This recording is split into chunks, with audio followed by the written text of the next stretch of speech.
তার মানে কি মুক্তিযোদ্ধার সন্তান নাতিপুতিরা কেউ মেধাবী না, যত রাজাকারের বাচ্চারা নাতিপুতি হলো মেধাবী, তাই না?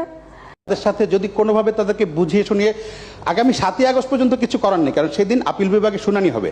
তারপর আপিল বিভাগের রায়ের পরে হয়তো নির্বাহী বিভাগ কী করবে না করবে, ততদিন অন্তত তারা যাতে বুঝতে পারে, সেটা আপনি যদি অনেক সংবেদনশীলতার সাথে যদি বিষয়টা বিবেচনা করেন তাহলে ভালো হয়। আপনাকে অনেক ধন্যবাদ। জি না, এটা ঠিকই যে আসলে মেধা কার কত সেটা পরীক্ষা প্রিলিমিনারিতে হয়, তারপর পরীক্ষা হয়, রেজাল্ট হয়, ভাইবা হয়, সেই সময় যেটা যেটা বাস্তব। তো যদি মুক্তিযোদ্ধা সন্তান হয় তো সেই পাবে, আর সবসময় যে সব কোটা পূর্ণ হয় তাও তো না, যেটা বাকি থাকে সেখানে তো ওই তালিকার থেকেই দেওয়া হয়।